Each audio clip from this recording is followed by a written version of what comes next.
Good day, everybody. What I got here is a set of MC19 carburetors. They're actually off of MC22, but there's no real difference between the two. I thought, shit, I better get the camera out because there's going to be a lot of people wanting these bikes to run. So whenever you get one of these bikes, if it's sat for more than 2 days, I want you to pull the carbs. Because when you pull the carbs, you got more access to pull the spark plugs. Look at the coils, just do everything. It's hard to get in there and do it, so once you get the carbs out, you might as well just go through everything. So I want to make this video for you guys who have just purchased one of these vehicles and you want the most out of it. So here's the carburetors. You're probably wondering, well, how the hell did you get those out? I didn't document that process, but I want to show you. There is an air box that needs to be removed in 3 different stages, and that allows you access to the carburetors, which these boots are very stiff, and I actually use a pry bar on the bottom of the bowls. I try not to touch the bowl surface themselves, but I've been known to use that big long piece of wood, but lately I've been just using thick steel rod to get in there through this port, get under there, find a nice secure spot that's not just the thin float bowl, and pop those carbs off. Even with the heat gun, these boots are very stiff. So today what I want to do is go through what it takes to disassemble these carbs, how deep you need to go, and what they should look like before and after, and what we're looking for to get a good product at the end. So if you're down with that, I'm down with you. Let's go. Okay, so step 1 is just setting up your workspace. I love using these trays with the 4 separated things for 4 carburetor, and also just a universal tray. I've already got my fuel petcock selector and fuel tank mounting bolt, another fuel tank mounting bolt. Just to keep everything separate, and you put it back where it goes.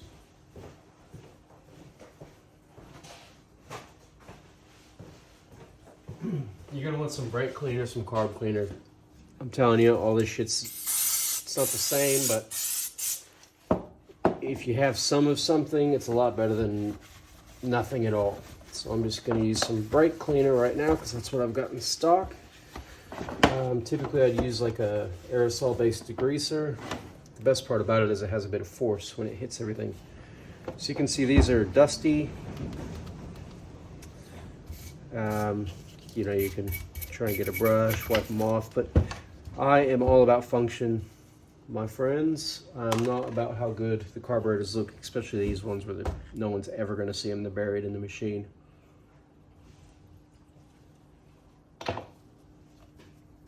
So first things first, let's just minimize our objects in the way.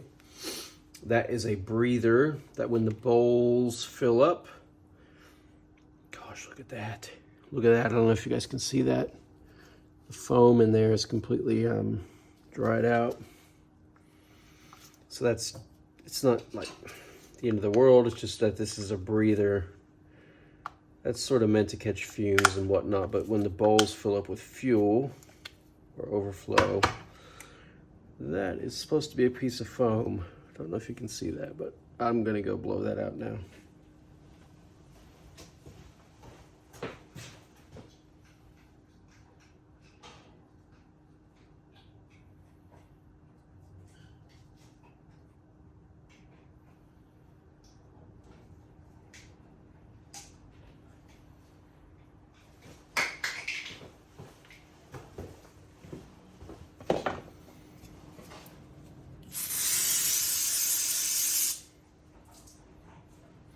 So that doesn't look much cleaner, but what I'm going to do is just go ahead and chuck that in the ultrasonic bath I've already prepared. I've actually got 2.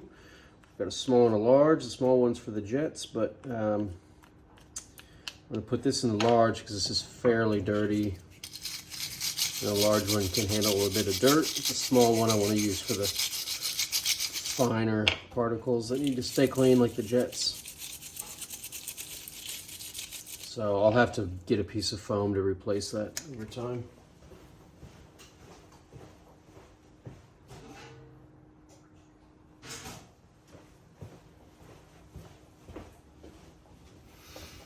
Okay, that's one thing out. I like to leave this idle screw where it was. That way, in theory, I don't lose my original set point. Now, I've never seen this bike run, so who knows how messed up the set point is originally, but assuming the previous owner, what they told me is true, which is that they rode it 7 years ago, parked it, never rode it again.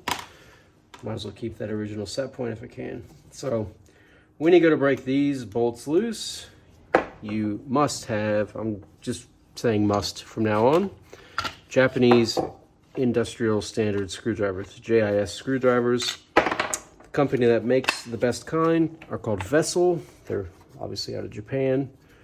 So what I'm trying to explain to you quickly is the Japanese, when they built these motorcycles, they have their own standard Phillips head side. So you see that. I'm actually waiting on a new set to come in because I lost my favorite one. This is the P1, but my P2's was the same thing, and it has an actual grip, a serrated edge there. So when you get in the groove, it's the right profile, and when you twist, it breaks it free. Now I've got this other set made by Vessel, which are also JIS profiles, and they've got this really nice grip, so no matter how oily your hands are, you get a good grip. So that's what I'm working with at the moment. So when I put those in there, you can see how deep it actually goes. Maybe you can't, I'll try and zoom in. Nah, you're not gonna see shit. Just gonna put it back out to where it was. So you'll hear little clicks when I break them free. So if you've seen my YouTube page, if you've seen anything about what I do, I'm always doing bowls first because that's the most fun part. Pull diaphragms out, you just get sad because they're all cracked and you got to order replacements, and no one on earth has replacements. And even if you do have a replacement, trying to replace it is a pain in the ass. So let's have some fun and see how messed up these bowls are. I did go ahead and try and start this bike, and actually, well, see, that doesn't look too bad. It didn't start, but considering if it has sat for 7 years, like the guy said, I wouldn't expect the fuel to be any good. So I could have probably gotten away, best case scenario, with just replacing the fuel, draining the bowls here, replacing the fuel with new regular octane. Never put high octane shit in your bike unless it's a high compression motor. I'm so sick of people doing that, thinking premium fuel is better. It's a higher octane that your engine just can't burn, so it leaves more carbon deposits in the engine. Buy regular cheap fuel for your bike unless it's a race bike. What I'm checking on the fuel, what do you call this, float needle. It's got a rubber surface. That's what keeps fuel from going in once the bowls are full enough. That is spring loaded. Sometimes they fail, and just by poking them, we'll reset them. This one's okay. I have a feeling all of these are going to be okay. These actually look really good. Pilot jet, that's always what goes wrong first. So if you're having trouble starting, that's it. And if you've seen my other videos, this was my rusty trusty handy duty little pilot jet remover when it's in an orifice. Because this one isn't, I'm actually able to get a nice, even though I have ground down the edges on this screwdriver, this fits really nicely into my pilot jet. I feel comfortable. I'm not going to strip anything, and it's just loosened beautifully. That's what you want. You start stripping things in here, it's not a good time. Let's just check. It does have the star K. You're never going to be able to see that on my phone, but it has the Keen, however you pronounce this manufacturer, has their marking, and it is a 35S. No idea what the hell the S means, but let's see if it's blocked. I'm going to hold that up to light. It is not even blocked, which supports my theory that this bike was well taken care of, and it probably just needs new fuel, but because I'm the Carby King, this is what I do. I thought it'd be a good chance to help you guys out. Now what I just did there is I tried to remove the main jet itself without pulling the tube out, but the tube came with it. So let's just see. That's a 102. I can't remember what's stock and what's not. Like I said, MC22, MC19, it's all the same. These are clean. Next thing I check is these holes here with my trusty guitar string. Played guitar for 10 years just so I could learn how to clean carburetors with the strings. But what that string is going to do, like on a pilot jet, that's so tiny, it really gets into spots that even carburetor file sets don't get into. But you want all that stuff to breathe, which is why we're going to put it in a separate ultrasonic bath. That's extra clean. I don't see anything really wrong here other than my fuel mixture screw, which is something you adjust during running to adjust the mixture of fuel to air at idle. That looks a little bit stripped, so I'm gonna, whenever you first touch these, you want to turn them in and see how many screws out from zero they are. So I'm gonna go 1/2, 1,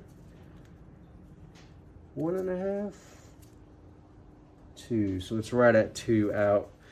And when I do ultrasonics, I actually leave these in because what happens is the O-rings and shit, you can never get them out on their own, and then they always fall out in the ultrasonic bath later. So I prefer to, God, that looks bad. You can see, I don't know what the hell somebody did, but they smashed that.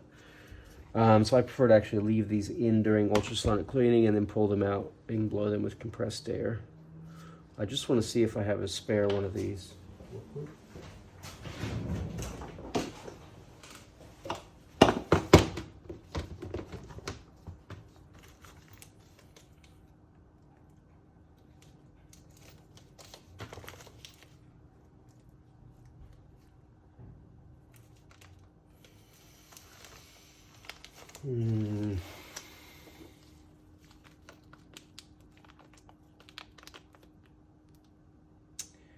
You know, I'm actually tempted to say I do. Now, this is a kit for a 1994 Honda CB400 SF, the big one. First thing you're going to notice is it's only a flat head, not a Phillips head. But they look to be the same length. And that profile is not the same length, is it? Yeah, it is. No, that is. Sorry. So if I hold those up and measure them, they're going to be the same size. I don't even know if you guys can see that, but I'm going to go ahead and just replace that now. Because that's not completely FUBAR, but it's not how we roll. We want shit to work. This isn't a customer bike. This is just a bike I purchased not running that I want to get running, so let's get it running. So what I'm going to do is I'm going to screw this all the way back into 0.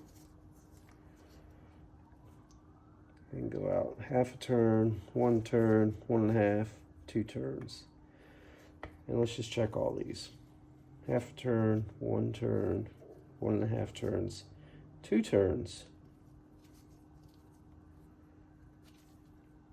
So I'd be tempted to say these are left stock. As is. 1/2 turn, 1 turn, 1.5 turn, 2 turn, yep. And I can just tell by the distance that one's the same. So there you have it. I've disassembled the bottom half of this portion of the carburetor. I'm going to go ahead and do that for these other two. Make note of the direction of the fuel dump screws. If you want to see, they're just flatheads. If you ever wanted to drain the bowls, you would reach in from the side, crack that loose, and it would drain out of there, theoretically through an overflow tube to the floor. A lot of carbs, once they get pulled, the overflow tubes never get hooked back up. So I'm going to time lapse the rest, but I'm going to yank these bowls out, and when we go to put them back on, we got to make sure that the fuel dump screws all face that way, and then I believe, yeah, so one half faces one way, the other half faces the other.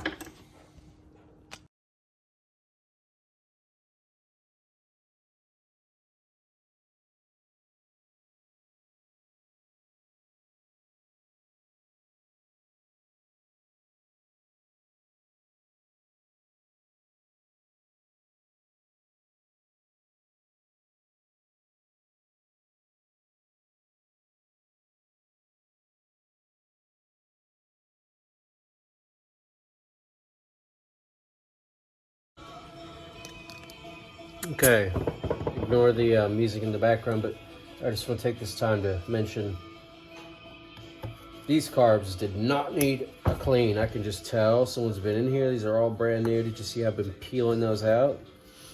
The guy I bought it from, he didn't speak English. I think he was Thai. Lovely guy, but couldn't understand a lick of what he was saying other than hadn't been driven in 7 years. So that being said, these carbs look freaking rebuilt. So you can see me mucking around with the choke here because it's in the way. We are actually going to pull the choke brackets off because we need those to be very lubricated. And you can even see here that the actual choke mechanism is lifted from that cylinder 1, 2, 3, 4 plunger.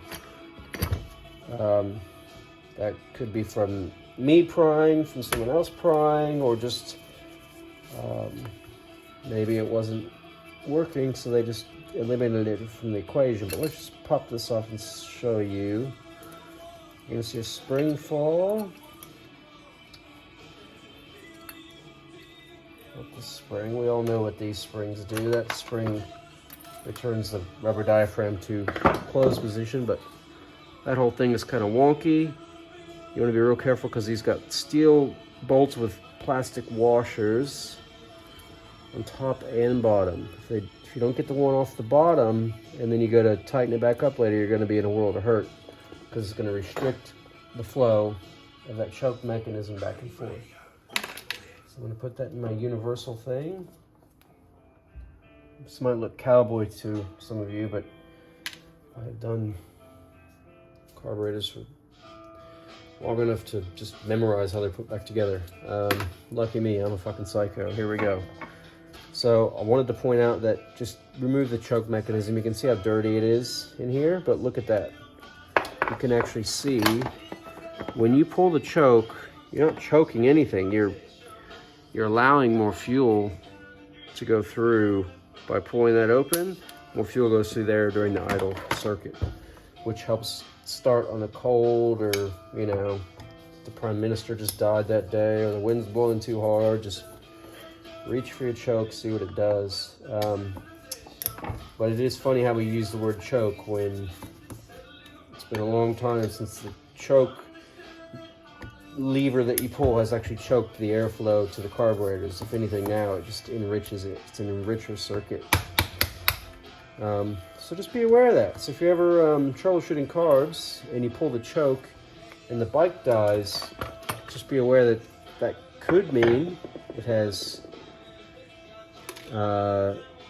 too big of a pilot jet, because it's already got enough fuel at idle, and then you pull the choke, which is actually an enricher circuit. You've added more fuel and it dies. That can tell you something. Or if it's a true choke and you engage it and the bike dies, you know that, wow, it really would prefer to have more air than fuel at this moment. But the way that these diaphragms are just perfectly sealed in there makes me believe this man took great care of the bike, because there's no cracks or tears in any of these. I feel guilty even just pulling them out. I also noticed the bowls were empty of fuel. There's not a big mess of fuel on my desk, so I very easily could have just put new fuel in. It probably would have fucking fired up, but you know, then you wouldn't get this video. So everything happens for a reason, doesn't it, folks?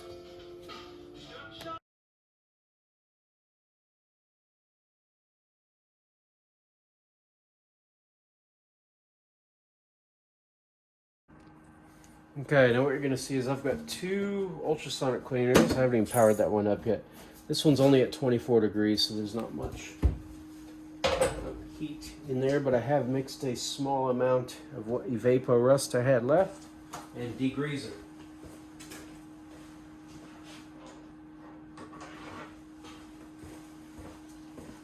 Now what you're going to see, if you can, if I'm a good videographer, I'm going to chuck these guys in with bowls facing down, because I want all the shit in the bowls to fall to the bottom. And that water surface actually almost covers the entire carburetor assembly. So as soon as I hit go, watch all the dust.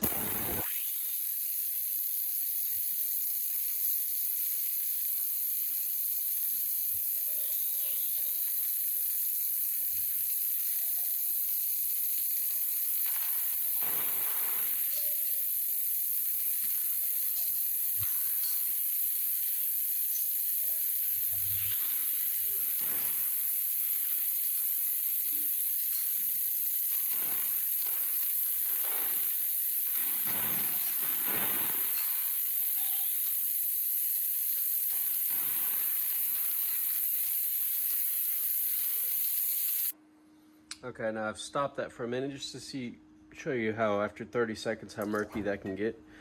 Even though these look clean, I'm dropping them in there. You try and get the open side down.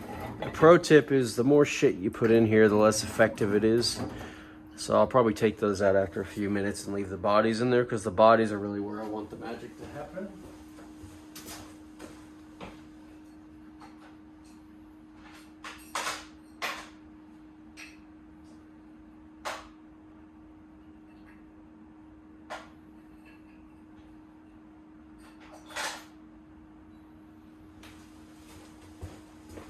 But I'm still gonna chuck some components in. I'm gonna let it go, and I'm gonna add a kettle or two of boiling water until this fills up.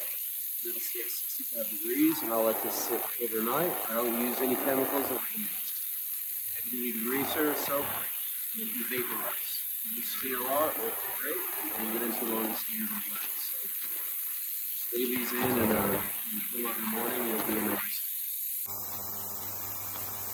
All right, everybody. Let's see what these puppies look like. I've only had them in about an hour. I did some laundry and whatnot, but usually what I do is rotate the big body halfway through. You can see there's a bit of nice soapy residue. I feel like it's already looking clean. The water's all dirty and filthy, so we gotta get it out of there soon. I did add a kettle of boiling water just to accelerate the heating. I'm at 54 degrees for an hour. That's pretty good. So I'm gonna take this over to the bench and we're gonna clean it, dry it, reassemble it, and just fire this fucking bike up tonight. Why not? All right, everybody. I know we had talked about soaking overnight and this and that, but these carbs, look at that. Ain't no soaking needed. They're beautiful. Absolutely beautiful. But no matter how clean they look, there's one thing you always got to do, and that's give them a blow. What I'm going to do focus is on the main jet and the pilot jet circuits. So you get right in that pilot jet circuit. You can see it blast out there. That's good.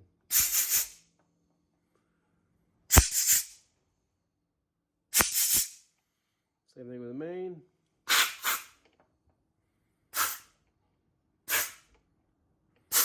I bet you if I shoot it right in here, it's going to fire out all four of these. Let's just see if I can spray it in the face. Yep, spray it in the face. It's all right, though.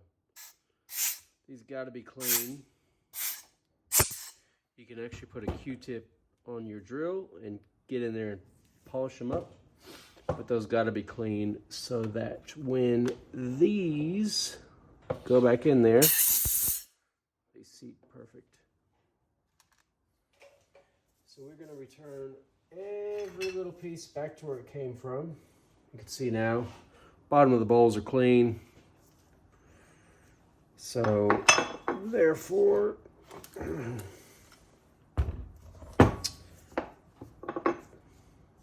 geez,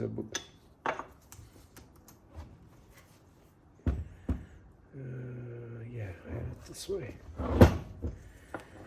No, I had it this way.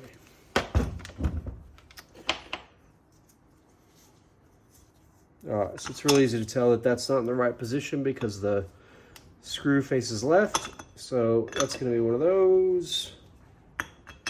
That's going to be one of those. Righty. And just look how clean that is. Can't stress enough, buy the big ultrasonic cleaner. I say that because it has more mass, more volume, more power. I've done the little ones. They're good for like really tiny jets and stuff, but just do yourself a favor, go big. It's $400. It works. Just draw this off.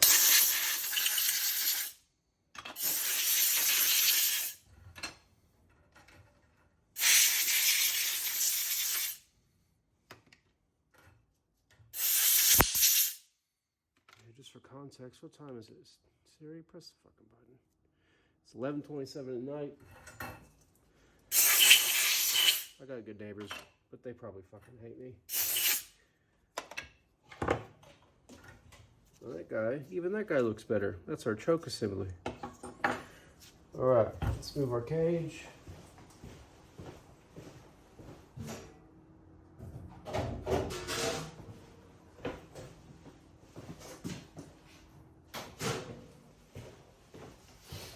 What I would love to do is actually, if it was daytime, which it's not because I work full time and do this job for a living, I would have gone to the store and picked up spark plugs to replace the spark plugs in the bike before I do this. Now, if the bike doesn't fire, I guarantee you it's because of the spark plugs, and I can also guarantee you I'll be taking the carbs back off and putting spark plugs in tomorrow, but I'm feeling lucky. And Clint Eastwood used to have a saying, maybe it was John Wayne, but if you're feeling lucky, punk, you might as well give it a shot. These float bowls look good. I'm just looking for dirt and debris. So we'll just go left to right. I mean, you can see that there has been something going on because this is the side when the bike leans on its kickstand. This is the side that gets all the shit. So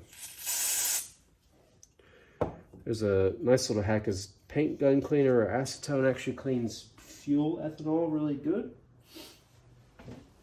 I've got some here, but because that's plastic, I'm a bit hesitant, but just to show you. See how that doesn't come off? That's just telling me that that's just a stain, don't worry about it. Let's focus on inserting a clean fuel tip.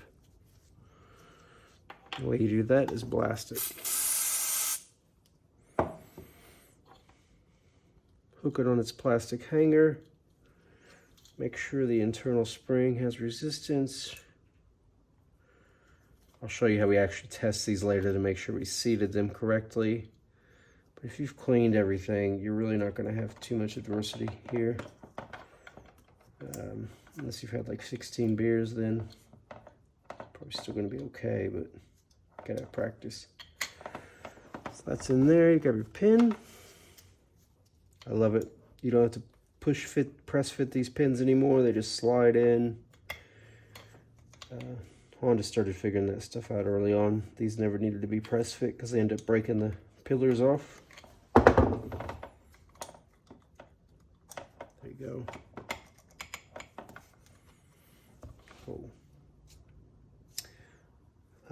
So let's just repeat that with all of them. Main jet, pilot jet, float bowl, and float needle, I believe it's called. There's needle jet, jet needle, and float needle. There's too many damn terms that have needle in it, so I'm just gonna say this is the one I want. There you go.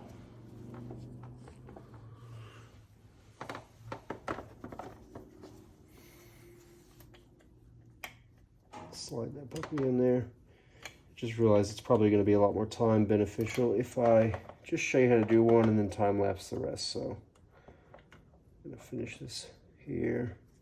Sometimes these are directional, so if you're having trouble putting it in one side, try the other. And then when that side doesn't go at all, you realize you had it right the first time, but it's not the case. So I'm just going to show you how I'm going to finish these off. Now, I did remove these with the flat head. I just have a thing putting lubrication on threads, but I will not use the flathead to wrench on that. I'm actually going to use a nice 7mm socket just to give it a good seat. And for the pilot jet, I don't have that luxury, but that's okay. I will make sure the tip of my tool is clean. Nobody likes a dirty tool. So go ahead and seat that. It'll just go, go, go, go, go. And seat. You don't go extra crazy. And we've set our fuel mixture screws. So I'm going to do that for all of these, and I'm going to show you how we know that these are seated correctly.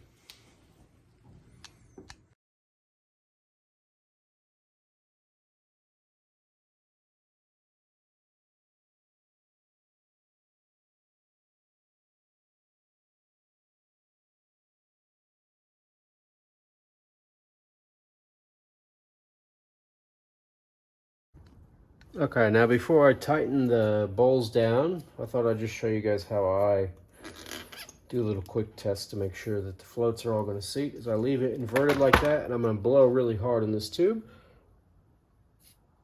And I cannot blow air stock. I'm just useless. So I'll bolt these down, and when I flip it over, when I blow, it should be able to go through. Invert it, shouldn't be able to go through. That is what restricts the fuel once the float bowls are full.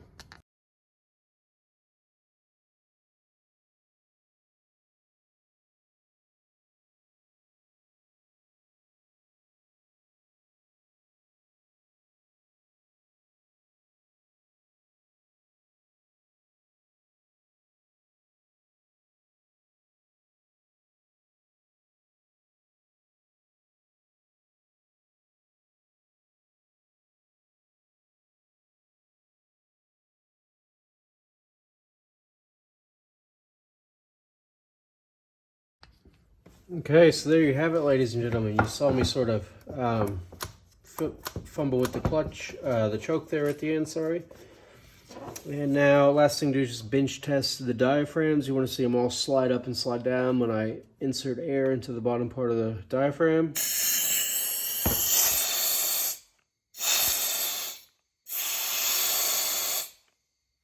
They all go up and they all go down. So I'm pretty happy with that. We're going to plug them in and probably find out that we need new spark plugs, but that's all right. I'm already planning on it.